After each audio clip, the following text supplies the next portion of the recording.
കാർമേഘങ്ങൾ കടുത്തു തുടങ്ങി. മഴക്കാലം ഇങ്ങടുത്ത്.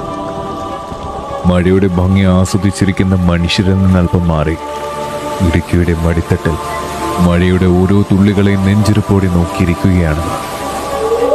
ഒരു തരത്തിൽ പറഞ്ഞാൽ കേരളത്തിലെ ഓരോ മനുഷ്യനും വേണ്ട ഭയം ഇവരൊന്ന് ഒറ്റയ്ക്ക് പേറുകയാണ്. കാരണം 127 വയസ്സ് പ്രായമുള്ള ഈ അപകടം ഇവരുടെ മുന്നിലാണ് ഓരോ മഴക്കാലത്തും മരണത്തിന്റെ കാഹളം മുഴക്കുന്നത്.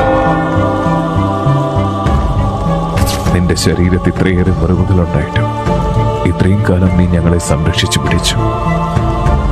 ഇനി നിനക്കതിനാകുമോ എന്ന് കൂടി ഞങ്ങൾക്കറിയില്ല. നിനക്ക് ആവശ്യമുള്ള ശുശ്രൂഷ നൽകാൻ ഞങ്ങൾ തിരഞ്ഞെടുത്തവർ ശ്രമിക്കുന്നുണ്ടോ എന്ന് പോലും ഉറപ്പ് നൽകാനാവുന്നില്ല ഞങ്ങൾക്കിന്ന്. നിന്നെ കൊണ്ടൊരു പക്ഷേ ഞങ്ങളുടെ ജീവൻ എടുക്കാനാവും അവരുടെ തീരുമാനം.